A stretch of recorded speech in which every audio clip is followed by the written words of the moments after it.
ద్వితీయోపదేశకాండం 2:28-2 దేవుని యొక్క ఆజ్ఞను శ్రద్ధగా విన్నట్లయితే భూమి మీద సమస్త జన్మ కంటే నేను నిన్ను హెచ్చిస్తాను. ఏమవుతుందని తర్వాత భూఫలము, గర్భఫలము, పశువులు, మేకలు, గంప, పిలిపిస్తు తొట్టి, నీ వ్యాపారం, నువ్వు చేతి పనులు అన్నీ కూడా దీవించబడితే నేను వాటించు.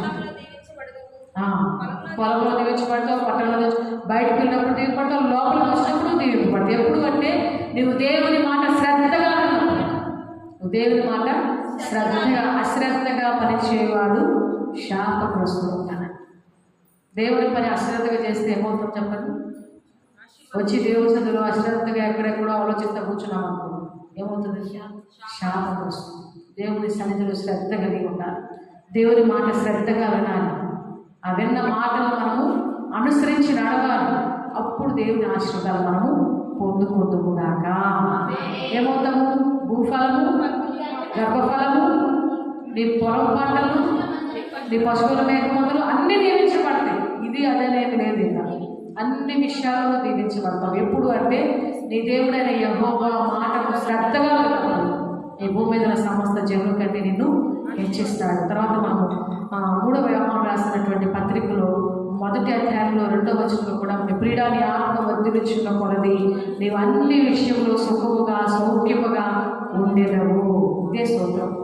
ఆశీర్వదపడ్డానికి స్తోత్రం ఏంటంటే ఇంకా నువ్వు ఏం చేయాల్సిన పని ఏమి లేదు, కానీ ఆత్మలో ఎదగాలి.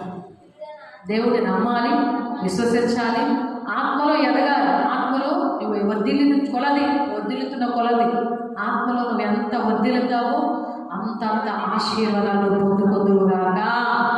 ఆమేన్. ప్రియుడాని ఆత్మ వర్ధిల్లుచున్న కొలది నీవు అన్ని విషయాల్లో సుఖముగా సౌఖ్యముగా ఉండేదవు. మనం చూస్తే అబ్రహాము గురించి కూడా ఒక మాట రాస్తుంది. ఆదికాండం 24:1 మనం చూసినప్పుడు అబ్రహాము బహుకాలము గడిచిన వృద్ధుడై ఉండి ఆయన ఏం చేశాడంటే అన్ని విషయాల్లో అబ్రహాము ఆశీర్వదింపబడాను. ఎన్ని విషయాల్లో చెప్పండి? అన్ని విషయాల్లో ఆశీర్వదింపబడ్డాడు.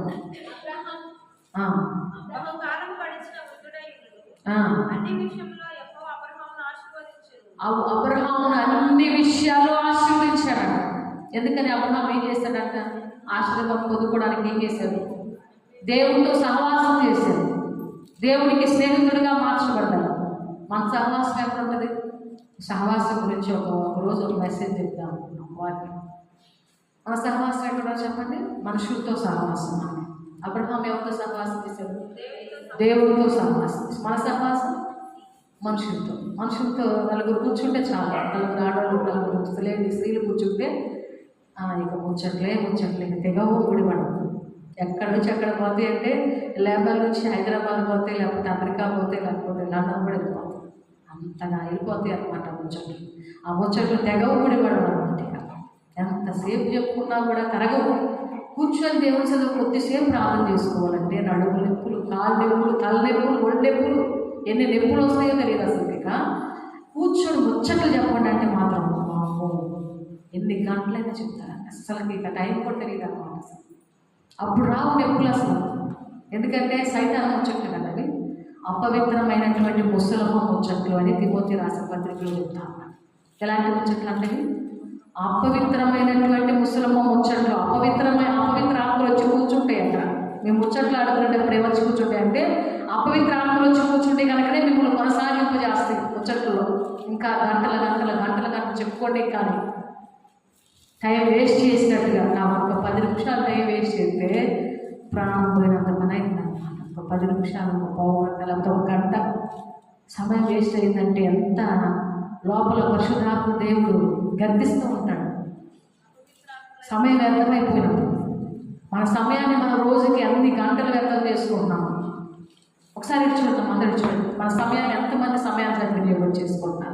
ఎఫెసీయులకు రాసిన పత్రిక 5:15లో ఏమంటాడంటే దినములు చెడ్డవి కనుక సమయమును పోనీక సద్వినియోగం చేసుకోవచ్చు, అజ్ఞానులు అనే కాక జ్ఞానులు అనే నడుచుకోండి అని దేవుడు వాక్యం చెప్తాడు. ప్రతిదీ వాక్యంలో నుంచి దేవుడు మనతో మాట్లాడుతున్నాడు కదా. వాక్యంలో నుంచి దేవుడు మాట్లాడుతున్నప్పుడు కూడా దేవుడి మాటకి మనం ఏం చేస్తామంటే లోబడవల్లని ప్రజలమైన ఇశ్రాయేలు ప్రజలు లోబడవల్లని ప్రజలు, మెడవంచని ప్రజలు. తిరుగుబాటు చేసే ప్రజలు ఇశ్రాయేలు ప్రజలు. మనం ఎలా ఉన్నాము?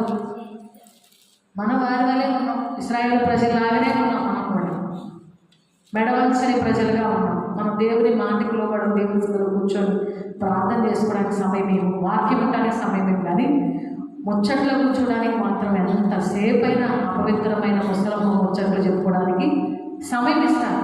ఎందుకు? అజ్ఞానుల వలె మనం దినంలో చెడ్డవి కనుక సమయమును పోనీక సద్వినియోగం చేసుకోవచ్చు. అజ్ఞానుల వలె కాక జ్ఞానుల వలె నడుచుకుంటున్నాం. దేవునికి స్తోత్రం, హల్లెలూయా.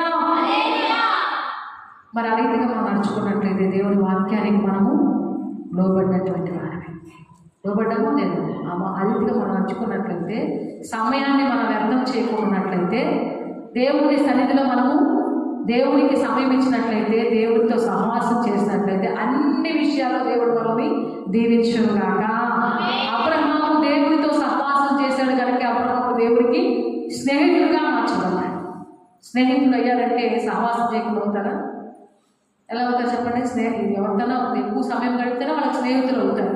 వాళ్ళతో ఎక్కువ మాట్లాడుకొని, వాళ్ళతో ఎక్కువగా కలిసి కనెక్ట్ అయ్యి, వాళ్ళతో బాగా మంచి చెడు చెప్పుకుంటూ వాళ్ళతో కలిసి ఎక్కువ గడిపినప్పుడు ఏమవుతారు? వాళ్ళు స్నేహితులు అయిపోతారు. ఈ లోక స్నేహితులు.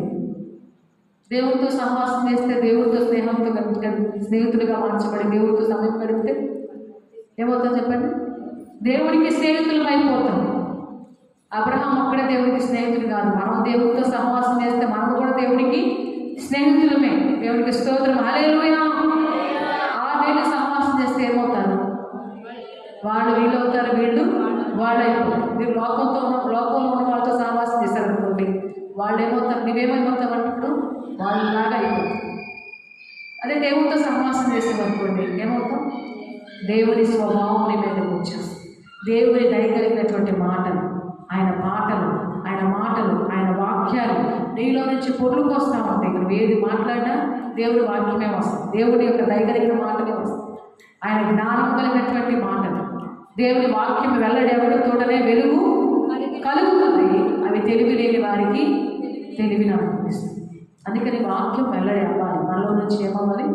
వాక్యం వెల్లడి అవ్వాలి. వాక్యం చదవాలి, ఎక్కువగా ధ్యానించాలి, వాక్యం ఎక్కువగా సన్నిధిలో వాక్యం చదువుకోవాలి, ఎక్కువగా వాక్యం వినాలి, చదవాలి, ధ్యానించాలి.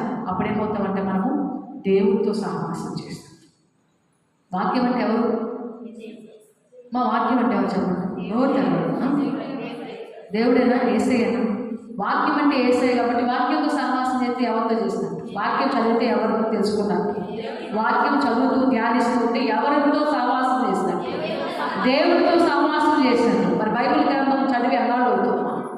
ప్రార్థనకు వచ్చినప్పుడు బైబిల్ తీసుకొస్తామా, లేకపోతే మధ్య మధ్యలో ఎప్పుడైనా బైబిల్ తెచ్చి చదువుతున్నాం? కంటిన్యూగా బైబిల్. దేవుడికి స్తోత్రం, హల్లెలూయా. చూడండి, ఆ బిడ్డ ఆశ కలిగి ఉంటుంది, కంటిన్యూగా బైబిల్ చదువుతానే ఉందంట సమయం దొరికిన వాళ్ళు.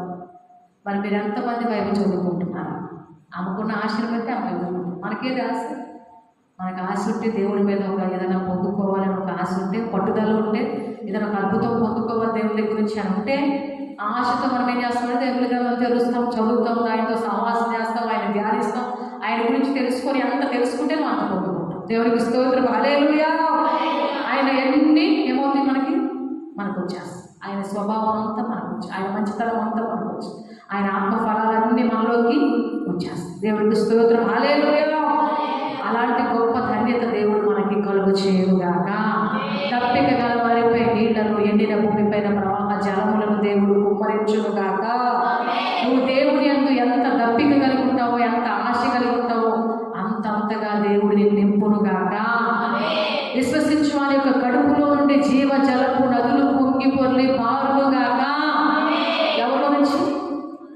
విశ్వసించు వారి యొక్క కడుపులో నుంచి, మనలో నుంచి రావాలి.